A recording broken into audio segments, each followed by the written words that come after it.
好耐冇見啦，話咁快呢，呢個系列就嚟到最後嘅兩集啦。一如以往啦，我哋講咗大家嘅需求係咩先？6000至7000蚊小型機箱，咁客人就話近期都唔會打啲咩機啦，主要都係睇片。其實我哋都諗咗好耐，要唔要上張顯示卡俾佢，但係我哋最後都決定啦 all in CPU。點解咁講呢？因為客人又講佢係純粹攞嚟睇片，如果勉強少少，其實係絕對可以上到14代嘅 i7嘅。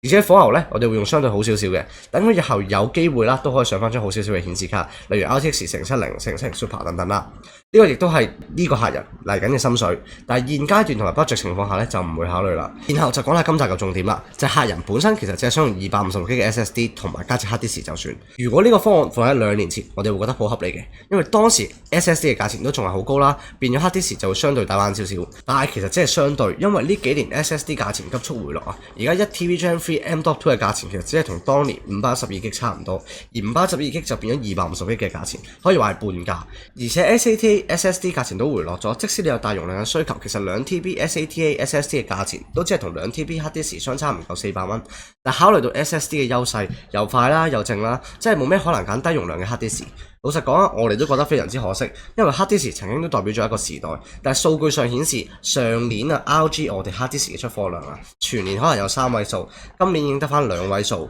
而且都係冇現貨噶啦。絕大部分 hard disk 啊，購買完之後都係用落去 server 或者 NAS， 所以全部都係6TB 以上。因為大家要知道啊 ，hard disk 嘅優勢其實得一樣嘢，就係容量，而且 hard disk 嘅成本好固定，你買500G 又好，1TB 又好，2TB 又好，呢啲 hard disk 其實成本都唔係差好遠。但係當你用到上高容量 hard disk，例如8TB、10TB 嘅時候，你要發覺每 TB 嘅價錢咧就只係百幾蚊。所以如果你需要額外嘅容量貨，可能放下 game， 放下啲簡單啲嘅文件，其實2TB 樓下嘅 SSD 都已經好夠大家用。所以我哋會勸大家直接用 SSD 而唔係 hard disk 啦。今日呢集係咁多，中意就幫手 share 啦，等朋友可以喺砌機嘅時候走少啲彎路啦。砌機有關嘅難題交俾我哋，等 RG 成就你嘅遊戲世界。